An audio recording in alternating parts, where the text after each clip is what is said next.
I can tell you that even the Biden administration deported illegal immigrants. But that didn't become a news. It didn't become news, but no president is going to say that, yes, illegally come into our country. We have no problem. I mean, it doesn't make any sense for them to say that probably. You were able to add 5,000 followers with one post. But Ipo, that is not even close to possible to make such an impact. Try putting out something controversial, which a lot of people have tried and it works for them, but you have to have thick skin to take it. Soundarya Balasubramani, a former Salesforce product manager, left corporate life to build a company that helps immigrants secure talent visas in the US. With over 200,000 followers across social media, she shares insights on immigration, entrepreneurship, and life as an immigrant founder. She holds both an O-1 and EB2 NIW visa and is currently working on her third book, 1000 Days of Love. Your content creation has a huge impact on your visa status. O-1 is a work visa, very much like the H-1B, but it doesn't require you to go through a lottery. You can self-petition if you're a founder and you can renew it forever. Do you think that Trump would be more furious this time because he has already deported Indian immigrants illegally? Thank you so much, Soundarya, for joining this. Very happy to have you as the first guest of my podcast show. Soundarya, I know a bit of you, right? You moved to US in Yes. 21 when you were 21, and then you had a very long career in US. Then you moved back to India. You have written and published 2 books, writing your third one, running 2 successful startups. But I just wanted to start off with, what is something that most of your audience might not know? Oh God. I share so much online that I have to think now. What is something they won't know? I don't know if you know this. Maybe I'll ask you first. Did you know that I used to participate in every dance competition in college that I could, not at a expert level. Okay. At an amateur level, you have these inter-department festivals, right? Every year. So I would be on the dance team as much as I could every single year. Was this in NIT? Yes, it was an NIT. Oh. So you might have seen some of the I performances. have no idea. I just thought you were a gold medalist at NIT, and you also had a very great stint in Colombia as well. So I thought you were a nerd. When did this happen? Tell us more about your other side of college days. I was a nerd in all the definition of it. Really cared about academics to a fault. But I feel like I've always had this side to me that loved to dance and sing. I think people know that I like to sing because I've put clips of that. But the dance part, I've never put clips of me dancing. And even in high school days, I would try to join any dance or competition that didn't require expert level knowledge. So that was really fun. And any chance I get to dance by myself when I'm by myself, I take that too. I mean, I think we all have this energy that we have to release from our bodies. Okay. Dancing is one of the best ways to do that. And in Bay Area, when I was there in SF for 4 years, I went to a ton of partner dance events, which I've posted about that a few times. So yeah, dance has always played a theme throughout my life. Wonderful. So you were a gold medalist, and then you decided to move to US. I mean, it's a pretty straightforward thing, to be very honest, not being judgmental, but it's very straightforward. But why did you choose to move to the States apart from your academics? Is there any reason that pushed you to move to the States? Absolutely. I don't think it was academics at all, actually. I had the privilege of going to the States before I actually went to the States for my master's. So most students just go there for the first time for their master's. I went in 2016 through a summer scholarship called SN Bose. And so it was an all expense paid trip, travel, accommodation, and they even gave a $2,000 stipend on top of that. I was making money as well. And it was at University of Wisconsin-Madison. The setting of this story is that it's beautiful in summer there. Winter is horrible with snow, but in summer it's beautiful. It was me plus 10 other people from India. So we all had a close-knit support system. And we were getting paid. We didn't have to worry about money. So it was as blissful as it gets to go to a new country. And so that made me realize, wow, within the first 10 days, I knew this is amazing, this place. I have full freedom. I don't have to worry about curfew, which NIT Trichy had. And I had to always come home by 9 o'clock there. Even at home with my parents, I have to come home by 9, or I can't just wear shorts if I wanted to. I think I wore shorts for the first time in the US on that summer scholarship trip. And it sounds so trivial to people when they hear it, that like wearing shorts, but it meant that I was in a place where wearing shorts was very normal, that I wasn't objectified or I was not conscious about that. And so that experience made me realize I have to come back to the States and experience more of this. And recently, there was a podcast with the psychologist Dr. James Hollis. He said something that stuck with me. He talked about how when he wanted to pursue psychology, his parents told him, why do you want to go abroad and do it? Why not within our country? And then he said something like, I want to go out because I want to see the oceans for myself. I don't want to read about them in some history books. And I think it was something similar, that I want to go see the Statue of Liberty for myself instead of reading about it online or seeing pictures online. Okay, wonderful. So today, as of date, if somebody says to me that I wanted to move to US, or if I go and ask someone, are you planning to move to the US? There's a bit of hesitation because of the political influence in the States, right? So when you moved to the US, I think we had the same president there as well. So tell us about your experience. How was it? Was it really bad like this, or was it different? Is it too much of an hype now on the political part? How was that? It's different. I think that's the right word. The hype was still there last time because that was the first time Trump was becoming president, and he was very vocal about being anti-immigrant. That's what he built his entire voter base on, that he's going to deport the immigrants, illegal, and we all worried, what about legal immigrants as well? I thought my visa could get revoked, my F1 visa, or that I wouldn't even be let into the country. Were you there inside the country when you were about to leave? I was, that was 2016. I was in my 4th year writing my exams when he got elected. Okay. I was leaving the next year's in the fall. So I still had some time. But none of that happened. I went there, I studied, worked, got picked in the H-1B lottery by luck. The hype was both overrated and underrated. And I'll tell you why. Overrated because people thought he would do some big things, like, say, take away the F1 visa or make it harder for students to enter the country. I didn't face any of that. But he did do some other things that maybe didn't get as much attention because they're not so glamorous changes. But a very small change that did affect people is there was something called the IEP, International Entrepreneur Parole. It's not a startup visa, but it's the closest that America has to one. And so this was supposed to have been launched during the Trump administration. It was an executive order, but they never launched it. They blocked it. Okay. And so it was eventually launched in 21 when Biden took over as president. And so, yeah, it's a small change and it may not affect a ton of people, but it did affect people who wanted to be founders, who could have used this visa or parole program to be founders. So he made things harder, but not the way people thought. And I suspect the same thing is happening right now, anti-immigrant rhetoric and sentiment. But I think people maybe get too mired into these headlines they see on Instagram. I mean, these days, I don't think people read newspapers to get information. At least people who are in the Gen Z, they're looking at social media. And social media is literally built on making things a hyperbole. So I think people just need to read beyond the headlines and actually talk to someone who knows about this. Wonderful. Just wanted to touch base on one thing. Do you think that Trump would be more furious this time because he has already deported roughly around 100 Indian immigrants, illegal immigrants, I believe? Yeah. What would be the case? And the anxiety, the stress amongst those, even those legal immigrants are very high this time. So what do you think on those lines?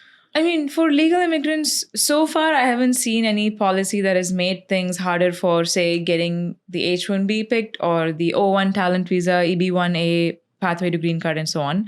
But it's only been a month, so I'm sure there's less than a month, sorry. So I'm sure there's more coming. On the illegal immigration part, honestly, I haven't spent a lot of time reading about it, but I can tell you that even the Biden administration deported illegal immigrants.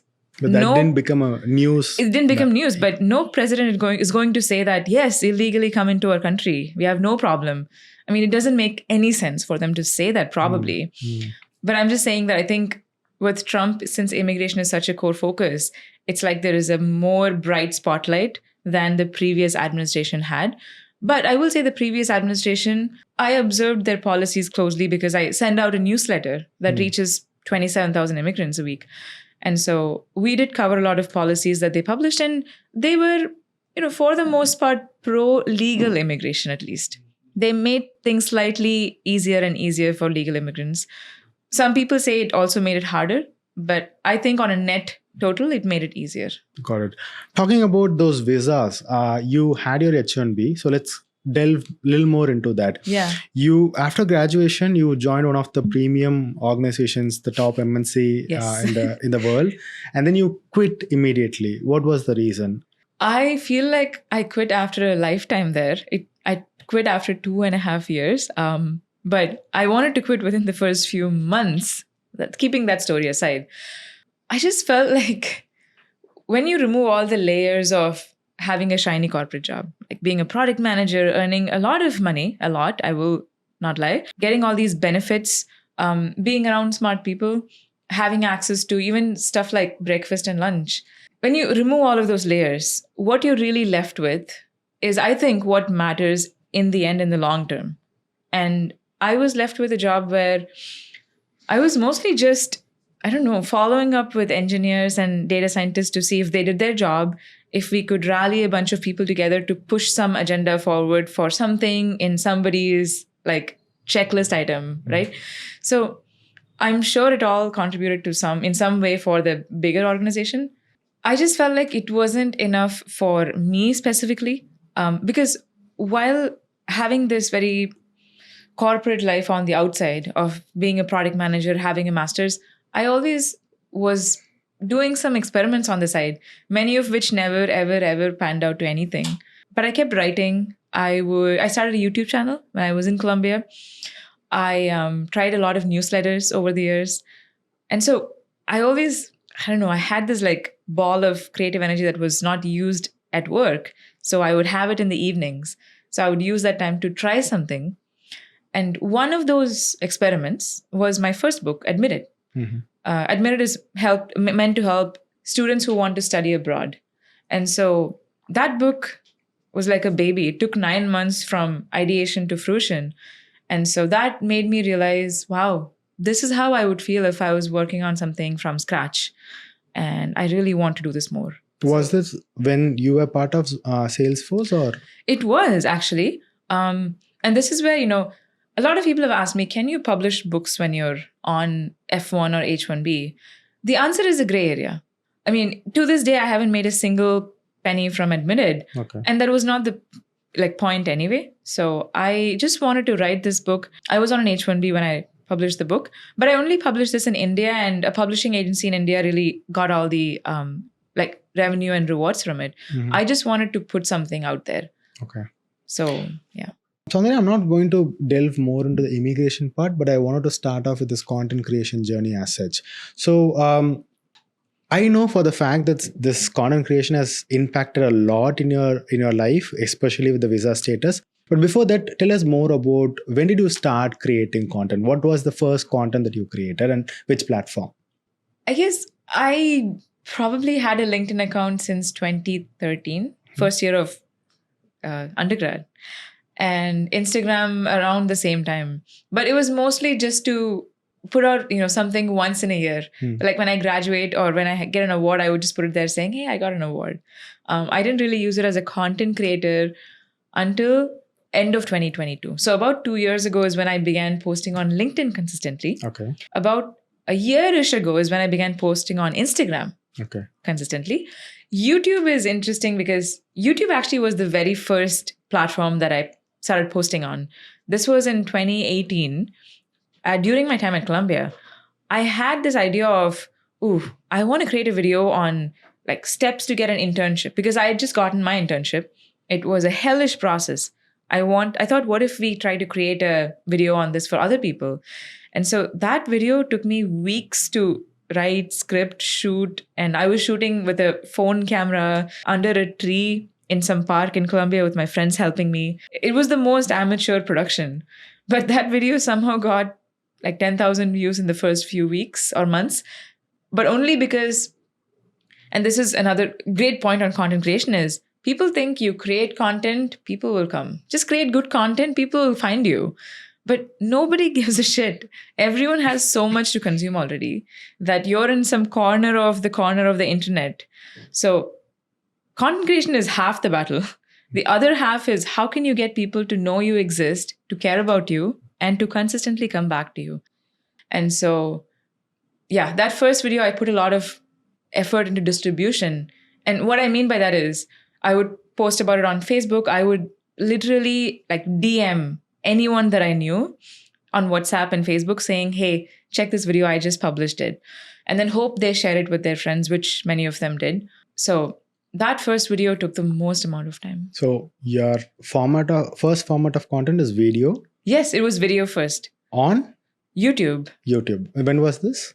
April or May 2018. 18. Okay. Yeah. Okay. So when did you actually find that this is working? Like, was your first video itself was a hit, or did you take some time? I mean, hit depends on how you define it. As you I said 10K. I got 10K, which is good enough for a first video on the internet. I actually think I grew kind of well on YouTube. So I was posting from May until, I want to say, like on and off. I would post for about 6 months. And then I stopped. I made this video called I'm taking a break because I was just too focused on getting a job that I wasn't thinking about video creation. And hats off to YouTubers like Harnoor and Yudi and Parth who've been doing this while studying probably as well. I couldn't do that. And so at some point, one of my videos in early 2019 hit 1 million views. And there is actually a crazy reason why. This video was published 3 months before itself, or 2 months before. But I then wrote an article in Times of India and The Hindu talking about culture shocks and why it can be hard to fit into the US ecosystem as an Indian. And when that article was published, somehow YouTube recommended this video of mine called 5 Culture Shocks. And then it went from 30K views to 1 million in just like a few weeks. And that is the second lesson with content creation is some shit goes viral and there is no reason to explain why. This is my hypothesis that maybe those articles helped. But once again, I never know. It went viral. But you started this off in 2018 and then you took this whole journey very seriously in 2022. Am I right? I would say end of 22, early 23 is when I actually took it very seriously and treated it like a part of my job. Yeah, it is. What was the reason? Because end of 22 is when we had raised money for Unshackled through a grant and through crowdfunding. And I needed to create awareness for this book and for this topic of high-skilled immigration. And so I just began posting resources for people. For example, I think one of the first posts on LinkedIn that reached a lot of people was, I said, here are 7 VC funds that support immigrant founders specifically. This coincided with the time when people were beginning to get laid off. So a lot of people were worried about their visas because they have 60 days. So I also shared content around what could you do if you got laid off and you have 60 days options. So that kind of content began going viral. And then I realized there is a plethora of reward for this process. Number one is I create awareness for Unshackled, this project that I'm working on. Number 2 is you help people by sharing things that you know, but they don't know probably. Number 3 is with building a personal brand, I realized that it's like a Lego block, right? You place the first block. The second time you post something, it's a second block and it keeps building. So I didn't know that LinkedIn is going to help me in all the ways that it helped eventually, which we can talk about. But I still knew it's not a net negative. It's all going to add up to something in the future. And I'm not going to publish just 2 books in my life. I'll probably publish 20 or 30. So with publishing a book, and especially as a self-published author, I know that you have to do your marketing. So I realized I was also building a brand and people who care about what I do for eventually whatever else I do in the future. So 3 reasons in the beginning, at least, that made me realize, okay, let's keep doing this. But when exactly was your first post went out after you completed or published your Unshackled book, or even before that you were trying to make a presence? How exactly was that happening? You know the value that LinkedIn is going to create through content creation. Was that happen before Unshackled, or was that happened after Unshackled? Because there is a slight difference here. Because you know that you're going to build a distribution channel on LinkedIn for the book that you have published, right? That had an intent. But adukku munadi, have you tried creating content here and there? Were you seeing some benefits and results? Because the question that I wanted to put forth here is, should someone come with an agenda to create content, or should someone just start creating content and then have an agenda or build a distribution channel?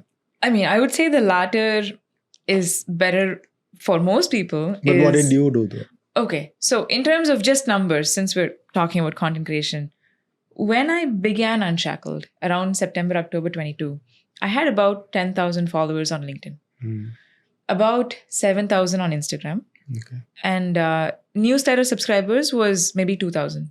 I just wanted to understand. You had a LinkedIn account from 2013. 13 to 22, 23, right? So those 9 years, you were able to add 10K followers. Did you create content, or was it just through the networkings? It was just through, I published a lot of articles in those years. Okay. So on those Medium articles probably garnered. And I would say about half of that 10K was just people who I knew from college, grad school, people I met after that.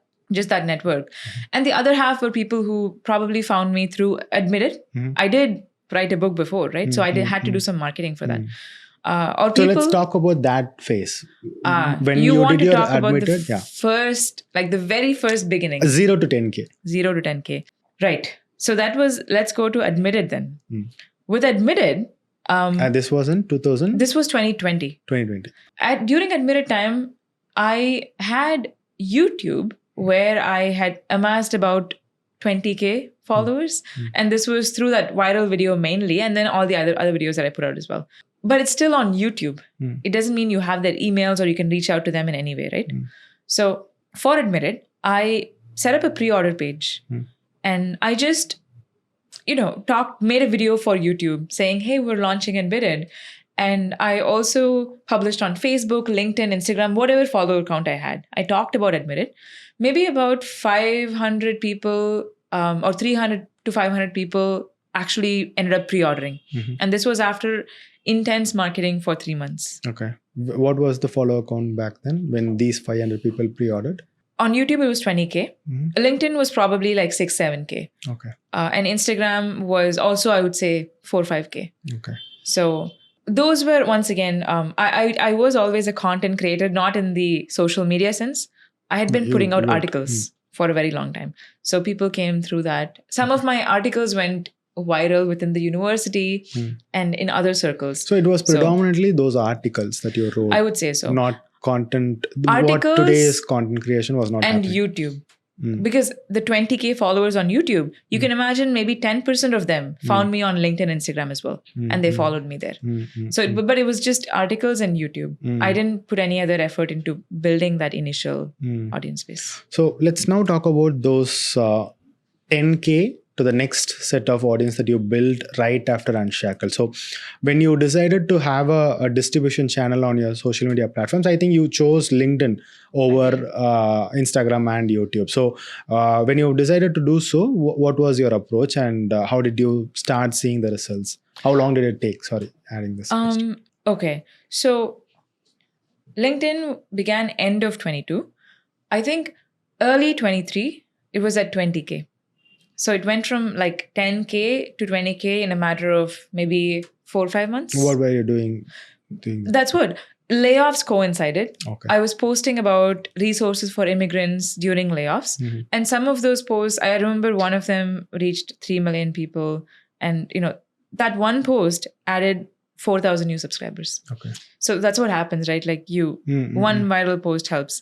And so beginning of 23, it was 20K. And that's when I began thinking, okay, I should take this seriously, do proper research every week, and try to come up with posts on a daily basis. And so around 23 is when I began posting consistently 5 days a week, and then eventually 7 days a week. And we've done sometimes even more than 7 times. So, Okay, I have a lot of follow-up questions. Back then, you did this during 2023, la? Yeah. I'm for sure that things have changed so much between 2023 early first quarter and 2025 first quarter. Yeah. You were able to add 5,000 followers with one post, but that is not even close to possible to make such an impact. What do you see as a difference now? I will say that I added more followers. Let me think. So early 23 was 20K, early 24 was 50K, and then early 25 was 100K. So it has doubled every year.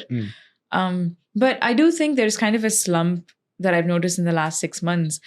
And the thing is, it's weird as a creator, right? Because you don't want to care.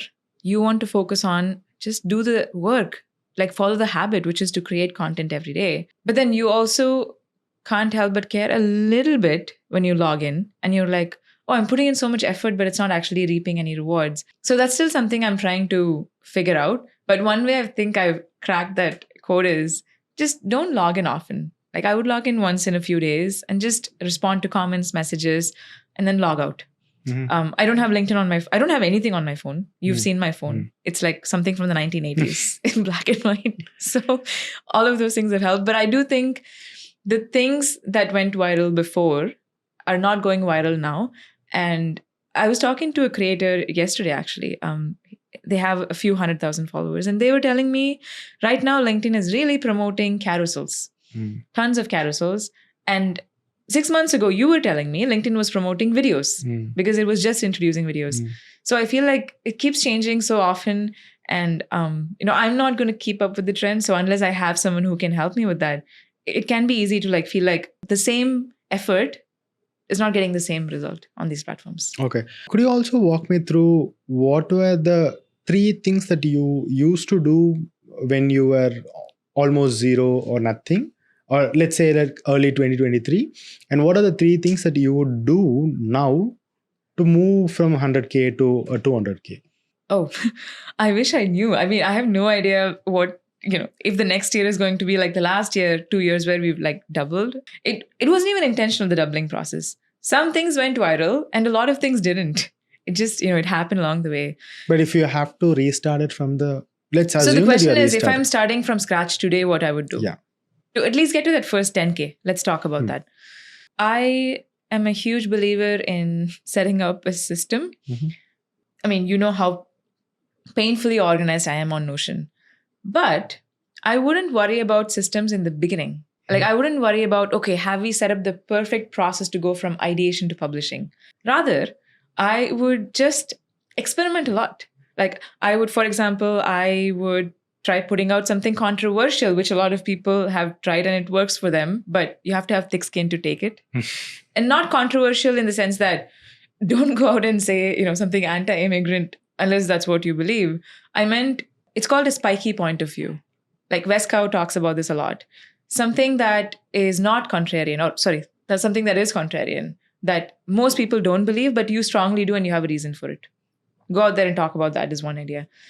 Something else that really seems to work right now is carousels. So once again, creating like a carousel of 7 signs of toxicity in the workplace. I've seen this post so many times. It's insane. Same thing that people are talking about. Another one is to talk about breaking news. I've actually done a lot of news on my LinkedIn. And I just think people get their news from these platforms these days. And so if I can do the best job of like sharing the news in the most responsible way, then people would trust me and they'll actually care about other stuff that I may publish. Another one could be sharing a lot of stories. There are influencers who share a lot about their personal stories. I do too, but I think I lean more towards resources than stories. So I would experiment with a lot of things, like 5 times a week, start with that. And then just look at the numbers and what they're telling you. That's one thing I would do. Number 2, one of my friends, Varun Negandhi, did this really well. He grew a lot, actually. He grew from like 3-4K to 50K in a matter of 8 months by really, really practicing the art of reciprocity. Like Varun told me once on a call that he would spend half an hour to an hour a day just looking at other people's posts, like reading it and engaging with it and commenting on it. So when you do that enough times, people want to reciprocate. It's a basic thing. If I give you a gift, you're not going to walk away without at least saying thank you. So that's another thing I would do. And third one is I would observe creators who are growing fast. Varun did this as well, I think. Like he had this Google sheet that he showed me once. And I know a few other people do this as well. But I would look at other creators growing fast and notice very subtle things about their posts. I'll give you an example. Yesterday, this person I was talking to showed me the profile of someone named Shane Hanif, I think, from the UK. He grew really fast in the last few months. And he's been doing this thing where he creates a 7-day email drip sequence.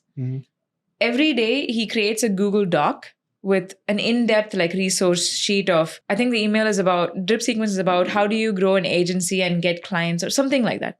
Might be relevant for you. And so he's been posting content for the last few weeks. Every content he's posting is leading people to the exact same like drip sequence, the 7-day one. But he uses a different hook line. And then he says, comment below people and I'll send you a link to it. And on LinkedIn, you can't really automate responding to commenters. But he's hired some VA who responds to each comment and then sends them the link. This is good for the audience because you don't have to go to a website and put your name, email. You just have to type down some word in the comment section. The friction is very low to enter this. And of course, not everyone is going to actually eventually give the email, but you're still having enough people engage with your content, which is good for the algorithm. So anyways, he did this thing and this creator was pointing me to it. So I guess I would observe how other people are doing things, the subtle like things that they do in their posts, the call to action, the pictures they're using. So that could really help with like the first 10K. Got it. But you were also saying that you are more inclined towards sharing resources and news, but LinkedIn has now moved to a place where a lot of people open up about themselves, right? Their personal stories, which was not the case. It was perceived as a professional platform once, and then we are in a different era right now. So if you have to start this again, would you prefer to share your personal stories first over resources? Because resource is something that you share it as a value. Yeah. You give value through those resources. Story is just opening it up about oneself. So first question is, would you do that? Second question, are you fine putting your personal self out there on LinkedIn as well? Because it's a professional platform. Let's say that somebody is going to, your manager, assuming that your manager might be there on the platform. Yeah. And then you expose your vulnerability over there. So would you do that? Okay, so many different questions in that. First of all, I'll say that people who say LinkedIn is a professional platform, who cares? That's my response. I mean, I made a post on marriage like a week or two ago. It reached, decent number of people, and there were a few people who commented and said, why is this on LinkedIn? This is not meant to be on LinkedIn. And I was just thinking, who cares? Like, there's no playbook that says LinkedIn is supposed to only have this kind of content. So I would advise people, I'm not going to not post something because I'm thinking, oh, this is a professional platform. I have to be professional. I don't care, because it's a medium. The message, whatever you want to share, is simply a medium to share that message, number one. Number two, I have shared a lot of personal stories over there. And that is depending on how comfortable I am with sharing that story out there. Like anything that's on my Instagram is probably on my LinkedIn too. I don't really think of it as, oh, this is Instagram only and this is LinkedIn only. If anything, it's the opposite. I feel like some things are LinkedIn only. I don't share that on Instagram, but I've never thought about it the other way around. So I think it's a question of, are you comfortable sharing about, say, the first time you had therapy? Do you really want to talk about that? Because whether it's personal or professional platform, it's still a public platform.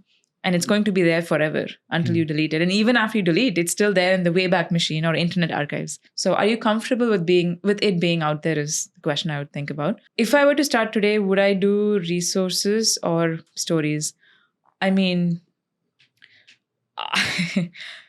okay, I'll be honest. There are profiles on LinkedIn that I don't understand what value this content added for people. And I'm sure people feel that about my content too. It goes both ways, right? But data doesn't lie, I guess. So I was saying this about Chris Donnelly. He has some million followers on LinkedIn and he's very popular. He does this thing where he puts up a cheat sheet with a lot of packed information. And then the end of the CTA says, if you want to get a high resolution PDF of this, go here and give your email. The first time I saw it, I thought, why do I care to get a high resolution PDF? It's right there. I just open it in a new tab and download. Why do I need a PDF of this? But then you have to see the number of people who do that. And consistently, the post where he does that gets more engagement, at least objectively. So now I'm thinking, data doesn't lie. So I feel like if your goal is to grow fast on LinkedIn and LinkedIn is rewarding people sharing stories, then do that. But if your goal is to build a platform where you're perceived as somebody who shares valuable resources or who is always on top of the latest news, then even if you're growing slower, I think it's better to do that. Because at the end of the day, right now, I think a lot of, I have, say, 100K followers. Most of them probably know me as this girl who talks about high-skilled immigration in America. And I talk about a lot more as well. I've talked about other things. But that's what people think of me as, because that's what they've seen at least 20 times now. You're creating a lasting legacy if you do resources. And so I guess it's good and bad. It's bad for me because my next book novel has nothing to do with immigration. It's about love and grief and loss. So it's going to take some time for people to perceive me as this, oh, okay, she also wrote about this book. Or eventually it'll be, oh, she wrote this book, but she also wrote about immigration. It takes time to build that persona. But every post adds to that persona. And I think people need to ask themselves. Great. I just have one follow-up thing to do before we move on to the next section. I have started creating content. I have roughly around 5K and you have 100K.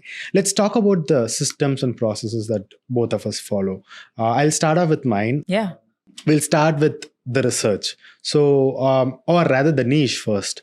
So I don't have a niche right now. I'm just figuring out what can I talk and what value can I provide. So what is yours? And what value do I think you can provide? No. What is your... So we are going to... this is a beginner versus a pro. So this is what I do. I would not call myself a pro, but thank you. So the question is... I am more...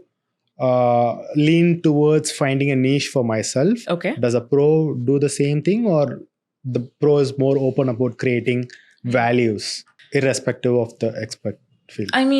I strongly think finding a niche is the way to grow in the beginning days because... No, what do you do? Oh, okay. This is my column and that's your column. I'm going to say that I am looking around for a niche. As someone who has crossed 100K, do you still look around for a niche or stick to your niche? Okay. Are you open up, like as you were just mentioning, you were talking about immigration. Now you're moving towards, you have a different book. So do you open up and give content that are more relevant or more on what audience perceive, or do you still stick on to the niche?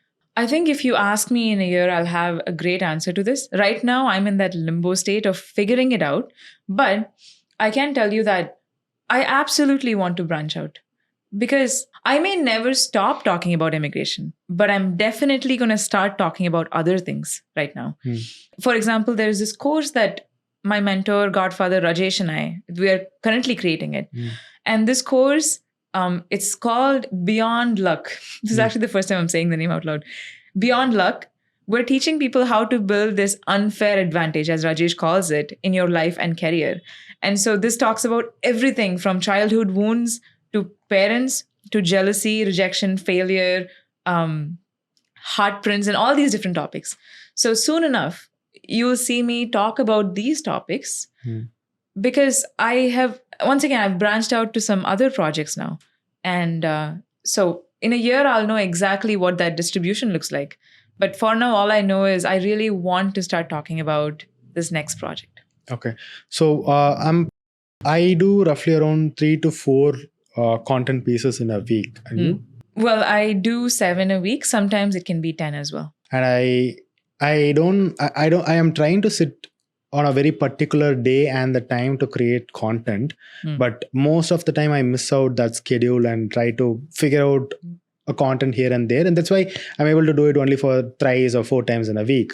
How about you? I do follow a schedule. I generally publish PST mornings at 7:30 or 8 a.m. And sometimes if I'm doing a second post, I would do it PST evenings or PST late nights India mornings, because 40% of my audience are in India. When do you write? I was talking about... when do I write? Well, I actually do the writing generally in one go, because I like to go into it deep for 1.5 to 2 hours. So I work with a team, your team, and I have the first draft generally ready for anything that is not a personal story, where the person I work with in your team, they do the research and keep things ready. And then I would sit down generally Friday or Saturday for 1.5 to 2 hours, however long it takes, to write posts for the next 7 days in one go. And I do write really fast because that is one of my few skills. And so I can write a lot in just like an hour or hour and a half. When do you suggest someone to have a team, and how does that work? That's a great question. Like, when is the right time to outsource what you're doing to somebody else? First of all, I'll tell you that there is always a time when you should do that. Some people think that, oh, no, I can do this by myself forever. You absolutely can, but you probably can't do much else if you're doing this forever. And so I outsourced, let me think, I would say April of 23. What was the follower count you had? So I would say 25, 27K at that point. That's when I outsourced, and I got somebody who could, at the very least, help with coming up with ideas, maybe help with the first draft. And then the operations part, scheduling it. Like, that's the first thing you should try to delegate, because that doesn't require any thoughtfulness generally. Like, you don't have to sit down and think, oh, how to schedule this content. LinkedIn gives you a schedule option within itself. The second thing to outsource would be someone who can come up with a ton of ideas, and AI tools have made this so easy, so easy. GPT was just coming up, for example, like when I began LinkedIn, OpenAI was just announced, ChatGPT. So it wasn't really popular then. So coming up with ideas is the second thing I would do. And the third thing is someone to actually help you write the post. But you should always do the final review of anything that goes out. Like, for me, that's very important. I can't have anything that goes out without my review, because I talk about things that are very highly sensitive, and I can't get things wrong in my posts as well. So this is about LinkedIn so far. We haven't even touched upon Instagram or YouTube, which is a whole other world and has a lot of editing involved of videos. You also edited by yourself and then you outsourced it. I did. You do know the pain involved in creating content, a video particularly. So walk us through about that. When what was your initial days look like? Initial days of YouTube, I did everything. I think I edited using which one? Oh, I forget the software name. Adobe something. I remember. Premiere Pro. Yes, Premiere Pro. I learned that. So I used to do the scripting. Back then, no ChatGPT. So ideation, actual writing, shooting, editing, publishing, managing comments, operations, everything.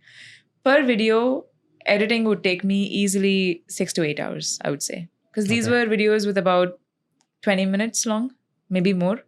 And I was just learning to do it. And when you're doing your own content, this is the other thing. It's both good and bad. But if you're a perfectionist, like, you want to get every single thing right. You can't have this random comma somewhere in the caption. Like, I couldn't do that. I had to get everything right, which is good. But then when you're delegating, the first thing you have to know is nobody is going to care about it as much as you. Nobody is going to get it as right as you. And that's okay. 80% is what I think people should go for. So you are saying that you edited your first video for almost 8 hours. Yeah. And I'm assuming that even after getting a little bit of expertise, let's say that you bring it down to 4 to 5 hours, 50% cut. Yeah.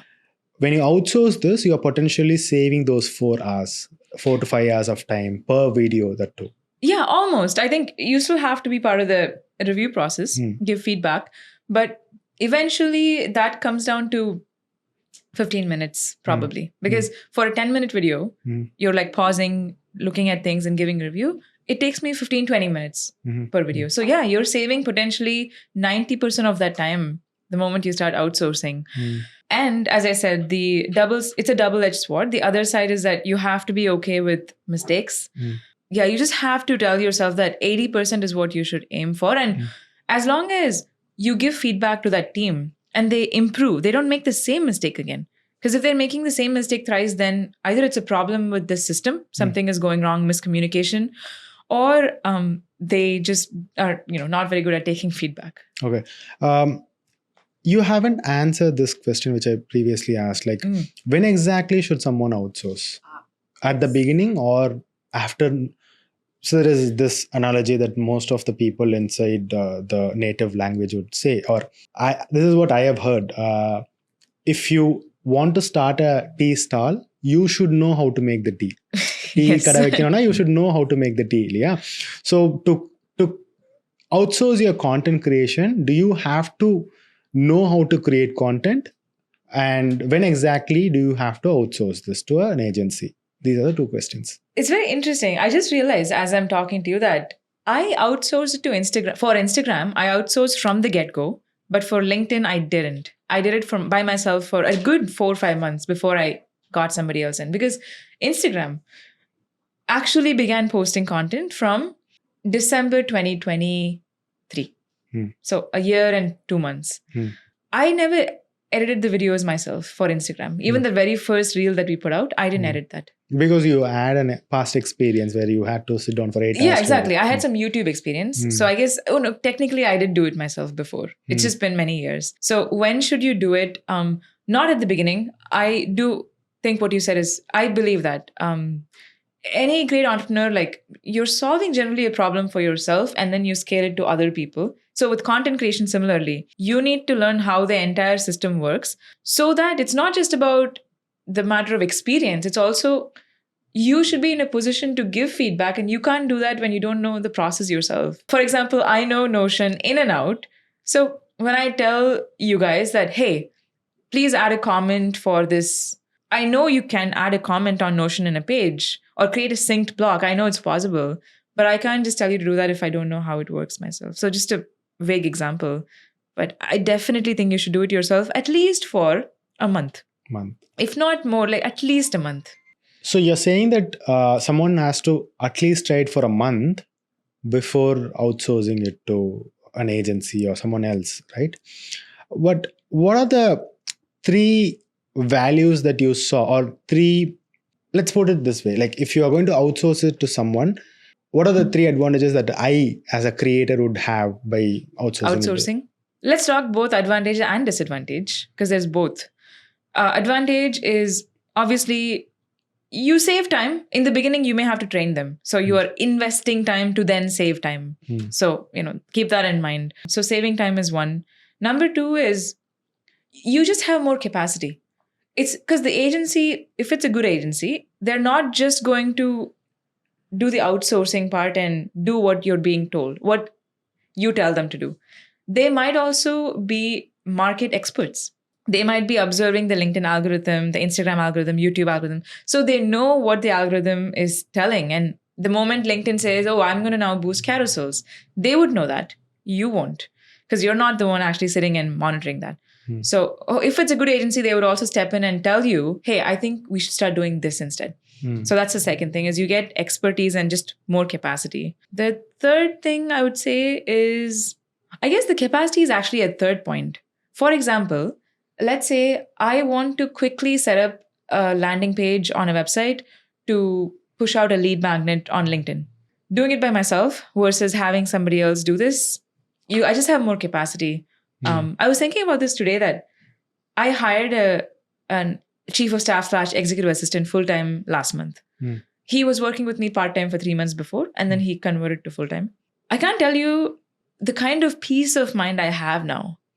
And he's very trustable, very reliable. I don't have to, if I tell him something, I just know it'll get done. And that level of peace, to not have to worry about the minor things every single day, it is liberating. And it gives you the mental space to now think of something else, work on another project. So yeah, I think a lot of good things to go for an agency, a good agency, once again. Not every agency is good. The disadvantage I've seen, I worked with you guys, I worked with an agency before, and even before that, I worked with a freelancer. The disadvantage, which we also already talked about, is the level of perfectionism. It just will never be as much as the creator. And I understand why. Like the creator, we're attached too much to our content, but you guys are not. And that's a good thing. You're also detached, which means you can look at things objectively and like tell us you're being crazy sometimes when we are. But the perfectionism, there are going to be mistakes. And the second thing is, if you don't work with a good agency, I just feel like it's actually super detrimental. Like if you work with an agency who is only producing mistakes and mistakes, you have to get involved in the process. And now you don't have peace of mind anymore. Now you're micromanaging them. It's like it goes into this vicious cycle, and it's actually now taking more time and stress from you. So that's just bad. So find a good agency. And now the question is, what is good right now? I would say for me, at least, good is bare minimum. Don't make grammatical errors in posts, because I really care about that. Number 2 is like learning from mistakes quickly, because the agency will make mistakes in the beginning, and I'm fine with that. But they shouldn't make the same mistake twice, thrice, because that's feels like that's a problem. And number 3 is just closing the loop, proactive communication. The reason I like my EA so much and I converted him full time is because he had 3 qualities. He is empathetic, competent, and autonomous. So Rajesh always says there is this SPACE model he uses to evaluate people. So S is for sixth sense, P is proactiveness, and ACE, autonomous, competent, empathetic. The bare minimum someone should have when you work with them is ACE. Proactiveness comes with time. Like at some point, they'll start anticipating things before you tell them, or they'll proactively close the loop with you. S takes years.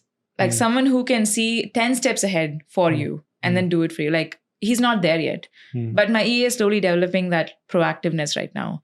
But I love people who are autonomous. Like I don't have to micromanage. I don't have to follow up, because nobody likes to send that email that says, hey, checking in on my last message. Nobody wants to do that.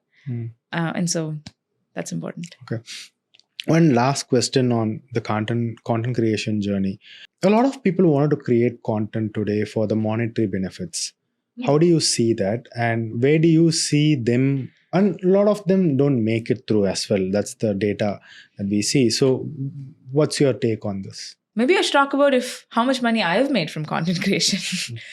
I've made $0 from YouTube, $0 from Instagram, and $0 from LinkedIn directly. Of course, indirectly, we can talk about that too. But yeah, I think it's tricky for immigrants. If anyone who's watching this is on a visa and they can't monetize like content online, it's just not possible unless they make it part of their work through work authorization. But assuming that's not a problem, people can monetize, there's no issue. I've only seen second order effects with these platforms. For example, I've sold 3,000 copies of Unshackled. We have almost 1,000 members in the Unshackled paid community. We set up a book tour last year and raised sponsorships for that. We've set up a launch events, raised sponsorship for that. So we have definitely made money, not directly through social media, but social media had a big, big influence in letting people know that we're doing this. And then, they actually paid for these other services. So, I mean, I can talk more about it if you want specific numbers, but the question was those who get driven by the monetary benefits start creating content and eventually go nowhere. What do you think? I mean, I'm literally enrolled in a LinkedIn course right now that is about how can you build a sustainable monetization source through LinkedIn. I actually didn't join for that part. I just wanted to join to see, am I missing something in terms of how to grow on LinkedIn? But I can see a lot of these other people who are in the class. These are people who want to set up their coaching business. They want to set up a course for like 6 weeks. They want to get clients for their program that they've set up. Very service level businesses. And so I definitely think if you learn to do it, you can make a good amount of income from LinkedIn. Once you figure out the sales funnel, the reach, like you've created content and now it's reaching people. and you've built an email list from it.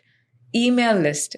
We haven't touched upon it at all yet, but we have about 28,000-ish people on our Unshackled weekly newsletter email list. This email list began 2 years ago. So in 2 years, it grew from like 0 to 28K almost.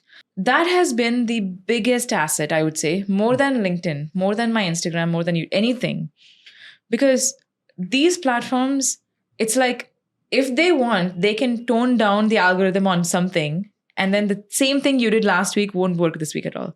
But with an email, like you have a personal relationship, you can talk to your users, get feedback from them directly, and hopefully also meet them in person through in-person events. So I think anyone who's trying to make money should think about building an email list from day one, because don't rely on LinkedIn to always be the distribution channel for you. So a lot of people also want these quick wins. So what is on your what's your take on this? Like, how long does it take to build such a long, loyal community? I mean, you said it yourself. If it's a loyal community, definitely not less than 6 months. I have seen a lot of people coming to me, and within a month, they assume that this is not working and they don't see an ROI, and then they just quit, right? So might not be anyone's fault, but they don't have the patience to, get this going. They all wanted to do this on the rise. So what is your take on that? And how long does it in general take to see the ROI? What is an ROI? Say if somebody is paying $1,000 for an agency per month to create content on 3 platforms. They wanted a break even. I wanted to say they wanted $1,500 in a month, but they at least want to have that break even, which might not happen at the beginning, right? So how long does that take, and how should people perceive this? What should be the ROI? I mean, this question. I mean, once again, you're not making any money on these platforms. Maybe YouTube, because you can turn on monetization. But even there, I think if your video reaches 1 million people, you probably make like $1,000 in India. Not even that much. It may be even lesser, like 500. But if you're in the US, you might make $2,000-3,000.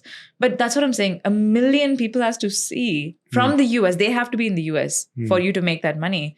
So you're not going to get the ROI in money that you're paying to agencies for the first 6, 7, 8 months until you can get a sponsor to sponsor a post for you.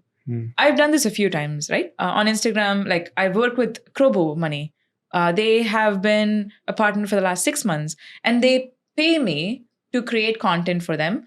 And I do it because I've used the service, I trust them. So that's one way to make money from social media.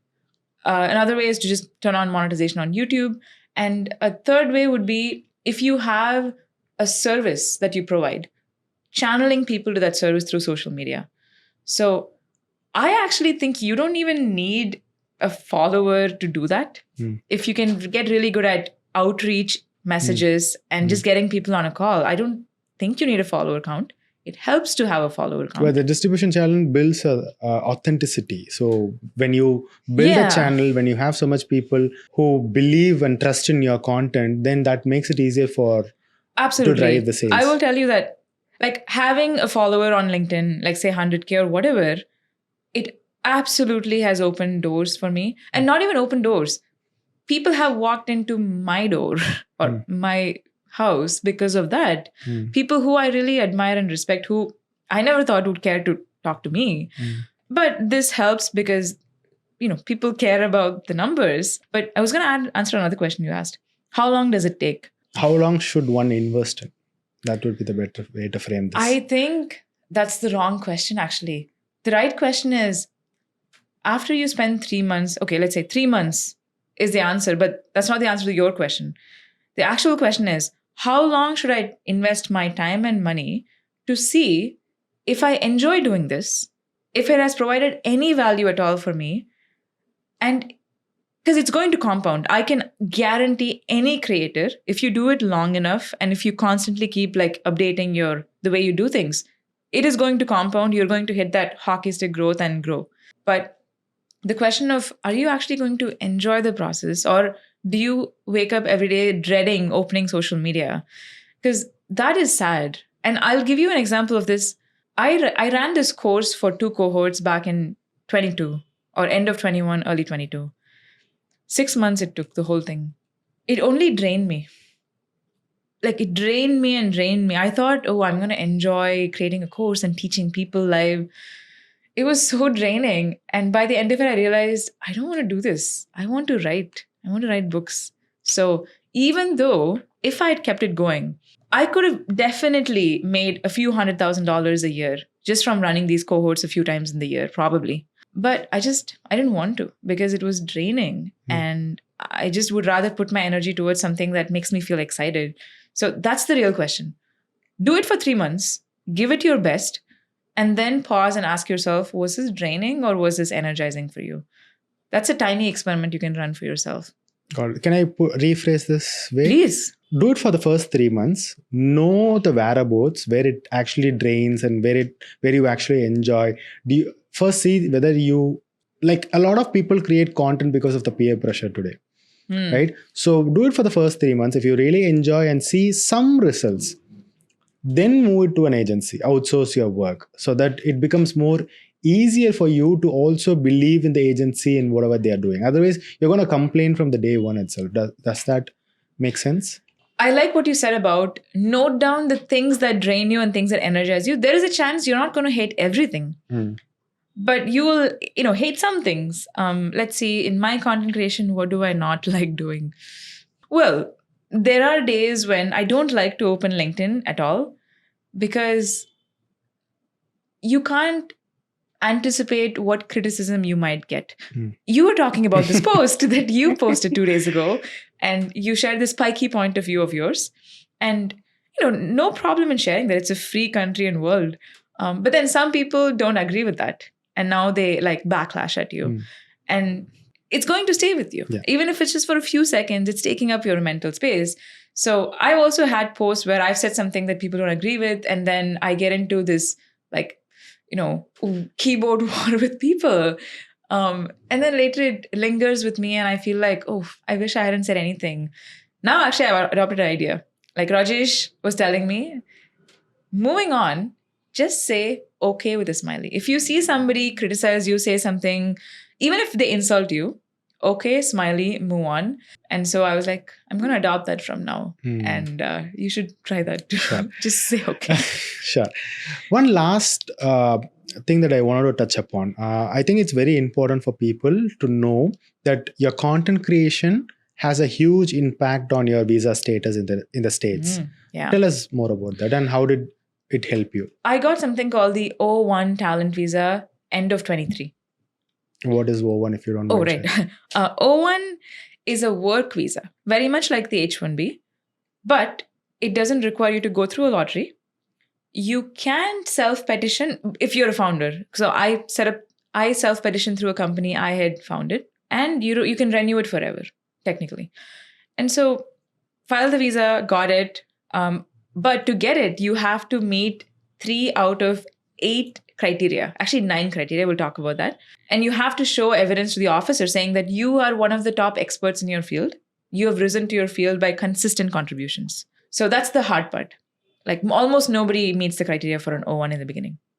And so I got this visa after quite some trouble and ordeal, I would say. One of the criteria there is called comparable evidence. This is actually the 9th criteria. This talks about what have you done in your field for your community that doesn't fit neatly under any of the other 8 criteria. And so we use social media as one of my main comparable evidences, along with podcasts, interviews like this, speaking invites to conferences, and so on. And so we talked about the fact that I had created an impact on LinkedIn and Instagram. I think my content over the last 12 months back then reached about 20 million people. We use that as one of the evidences. And I can't say if that helped get the visa, but I got the visa approved. So if you're a content creator, I would absolutely say if you're going to file the O-1 visa, definitely use that to boost your profile. How much followers should I have, or what are the things that I should showcase as this 9th There's no criteria? Simple answer to that. I would say that it's about, with the O-1, it's a holistic view. They're looking at 100 things in your profile, not just one thing. But you have to be able to say that I'm in the top at least 5% on LinkedIn. So let's say LinkedIn has 800 million people. Mm. Of course, 99% of them don't even make content. Mm. But of the 1% who create content, Mm. which is, say, 8 million, Mm. are you in the top 5-10% of that 1%? Mm. Can you show that through some metric? Because only then the officer is going to take you seriously and think, okay, you are kind of an expert in content creation. Mm. I don't know what that number is, Mm. but I would think like at least reaching a few million people would be helpful. So how did you, so your 20 million was the showcase evidence that you had for the document, right? I did, yeah. Okay. So let's say that an immigrant wants to get this. Is it applicable for all the talent visas or just for O-1? There are not many talent visas actually. O-1, EB1, NIW. Yes. So for all... EB1A and EB2 NIW are not visas. I mean, they're immigrant visas or they're pathways to a green card. O-1 is a temporary work visa. That's why it's hard to compare them. Okay. But yeah, you can use it for all three. Okay. So if somebody wants to get their talent visa or a pathway to the green card, how long do they have to invest in content creation so that they would reach there? Or is there any direct metric that they take into account? Is it impressions or is it followers? I would honestly say, if you're creating content for a talent visa, don't. Okay. Not worth it. There's so many other things you can invest your time in for talent visas. I mean, there's a lot of other reasons to create content. That's why it's hard for me to answer this question. But I think showing reach and follower count is generally enough. Okay. But remember, you can't be going viral in, say, some memes on LinkedIn or Instagram and then use that to say, oh, I've reached 10 million people. Because it has to be related to your field. And it has to be on your the field. Okay. It can't even be your field is product management, but your content is all under like data science or life coaching or even immigration. It has nothing to do with your field of expertise. Okay. That's very important. Okay, great. So you were saying that do not create content just for the sake of those talent visas. Does that mean that, I mean, people would know that they have to meet 3 out of 8 or 3 out of 10 criteria that are listed for those visa categories. On top of it, does social media content creation aid it to a much smoother process or give a extra brownie points in this process? Yeah, that's what I'm saying. It's under comparable evidence. It's not a criteria. It comes under this bonus criteria. But you can also... So do you have an upper hand when you do this as well? You do, because these days an officer is going to Google your name. Every single time it goes, right? They Google your name, they go and check your social media. Okay.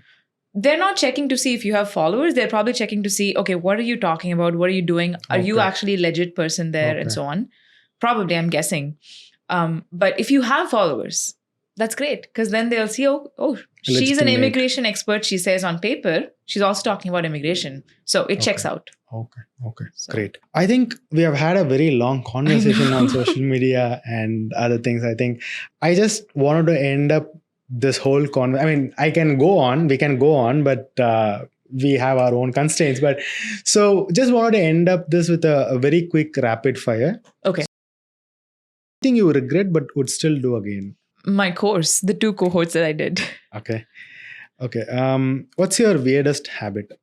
I don't know if this is weird, but I can't sleep without this eye mask, $10 eye mask that I have with me every single night. Money, fame, or freedom? Which one would you pick? Freedom, for sure.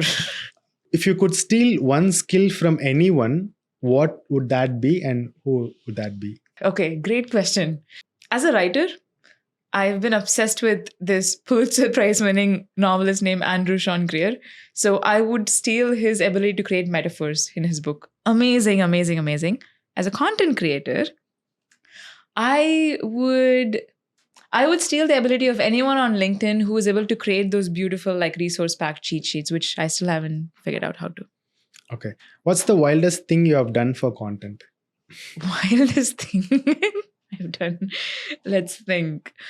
Oh, that first YouTube video that I shot. It was wild because we were out there in the space all day.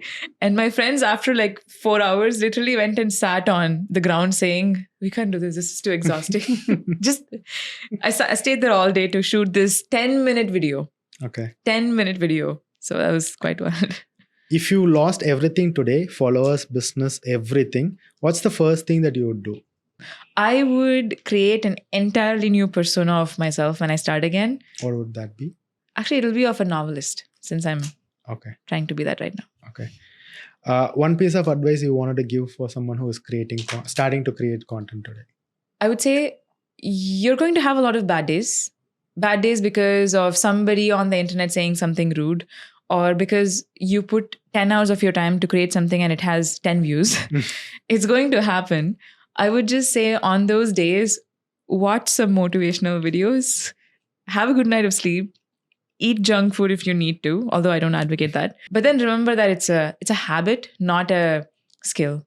Like for me, it's a habit. How do you detach from those things that are happening on social media, being a creator? As I said, I don't have social media on my phone, and on my laptop, I log out and I kept the password for LinkedIn and Instagram hidden inside this page on Notion. So I have to go to that page to get the password. So I also don't save my passwords. I only log in when I need to. So that detachment, it really helps me. I don't get any pings on my phone. It just gives me peace of mind. Great. I think we have had this conversation for the last 1.5 hours, and I've done this podcast. I'm starting a new season for a new brand. Excited. Everything is new right now, but I felt so involved in a conversation. I haven't done that previously when I used to do it for a different show. So thank you so much for being very patient and giving me so much of knowledge. Really appreciate that, and thanks for your time too. Of course. I'm so glad we spoke so much about one topic as opposed to touching on 10 different topics. Like, you made me realize things that I've never thought about, which is what I love about podcasts is the host does this great job of coming up with questions, even this rapid fire round. I didn't think I regretted the course until I just said it, or I would do it again. So thank you so much. Very excited.